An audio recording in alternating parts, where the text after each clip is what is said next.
চুমকি ভার্সিটিতে ভর্তি হয়েছে অনার্স ফার্স্ট ইয়ারে। এখনও তেমন বন্ধু বান্ধবী আসেনি ওর জীবনে, একাই আছে। প্রথম দিন সবার সাথে মোটামুটি একটা পরিচয় হয়ে গেছে।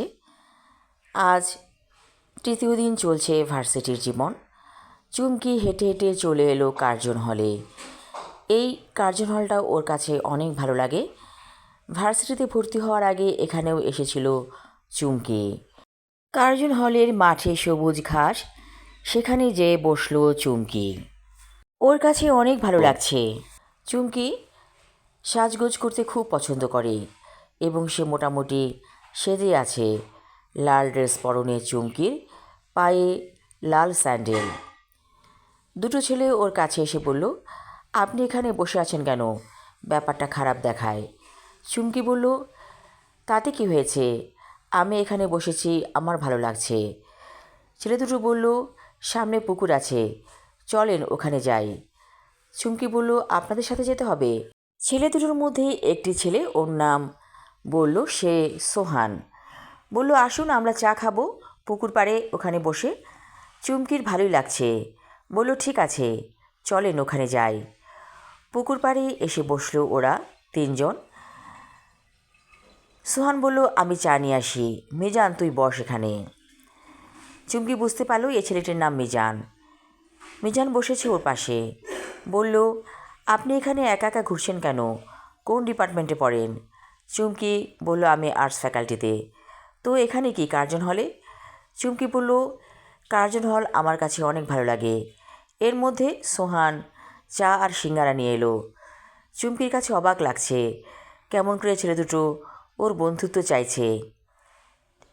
নিন চা খান। চা খেতে খেতে চুমকি বলল, আপনারা কোন ডিপার্টমেন্টে পড়েন? ওরা বলল, আমরা দুজনেই ফিজিক্সে পড়ছি। চুমকি বলল, আচ্ছা তাই নাকি? অনেকক্ষণ ওরা গল্প করলো। সোহান বলল, আমরা আপনার বন্ধু হতে চাই, মনে হচ্ছে আপনার কোনো বন্ধু নেই। চুমকি বলল, বন্ধু হতে চান, ঠিক আছে। সোহান বলল, আপনার ফোন নাম্বারটা প্লিজ দিন। চুমকি ফোন নাম্বার দিয়ে দিল। ওরা দুজন মিলে চুমকিকে আর্টস ফ্যাকাল্টিতে পৌঁছে দিয়ে গেল। চুমকির কাছে ব্যাপারটা ভালোই লেগেছে, কেমন করে দুটো ছেলে ওর বন্ধু হয়ে গেল। চুমকি পারিবারিকভাবে একটু অশান্তিতে আছে। বাসায় আছে ওর সৎমা। সৎমা চুমকিকে যতক্ষণ কাছে পায় ততক্ষণই ওকে খোঁচাতে থাকে। চুমকির কাছে কোনো কিছু ভালো লাগে না। বাবা মার সেপারেশন হয়ে গেছে, অর্থাৎ চুমকির মায়ের সাথে চুমকির বাবার। তারপর মা সেকেন্ড বিয়ে করে। মাঝে মাঝে চুমকি তার প্রথম মায়ের কাছে যায়। মা ওকে অনেক স্নেহ করে। ছোটো একটা স্কুলে চাকরি করে মা, কোনো রকমে তার জীবনটা কাটছে। মাঝে মাঝে চুমকি যে বলে, মা আমি আর পারি না, সৎমা আমাকে অনেক কষ্ট দেয়। মা বলেছে, শোন চুমকি, আমি আর কয় টাকা বেতন পাই, তুই তোর বাবার সাথে মানিয়ে চলবি। তুই যদি তোর বাবাকে ছেড়ে আমার কাছে আসিস তাহলে তো আমি তোকে পড়াতে পারবো না, কারণ তোকে পড়ানোর মতো টাকা পয়সা আমার কাছে নেই। চুমকি সব বোঝে এবং মেনে নিয়েছে। সে অনেকটা নিষ্প্রিয় ভঙ্গিতে তার বাবার বাড়িতে চলাফেরা করে। ওর একটা ছোট সৎ বোন আছে, একেবারেই ছোট। সেই বোনটা চুমকিকে অনেক মায়া করে। বড় আপু বলে যখন চুমকিকে ডাকে তখন চুমকি সৎ মায়ের দেয়া কষ্টগুলোকে ভুলে যায়। মনে হচ্ছে কষ্টগুলো পেঁজা তুলোর মতো উড়ে উড়ে চলে যাচ্ছে ওর জীবন থেকে। ভার্সিটি থেকে চুমকি যখন বাসায় আসলো তখন অনেকটা দুপুর। চুমকির সৎমা বলল, আজ মাংস রান্না করেছি, তোমার তো প্রিয় খাবার মাংস। চুমকি একটু অবাক হলো, সৎমা ওর সাথে অনেক ভালো ব্যবহার করছে। সৎমা বলল, আমার একটা বোনের ছেলে আসবে, এ বাড়িতে খাবে, সে থাকে ইংল্যান্ড।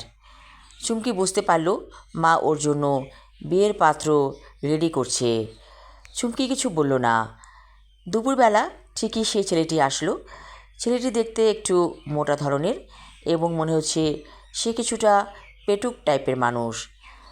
টেবিলে খাবারগুলো দেখে ওয়াও বলে একটা শব্দ করলো ছেলেটি এবং বলল, খালামণি, এত খাবার রান্না করেছো? চুমকির সৎমা বলল, সব তোর জন্য, যত খুশি তত খাবি।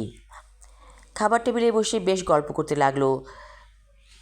ছেলেটি বলল ওর নাম আশিক।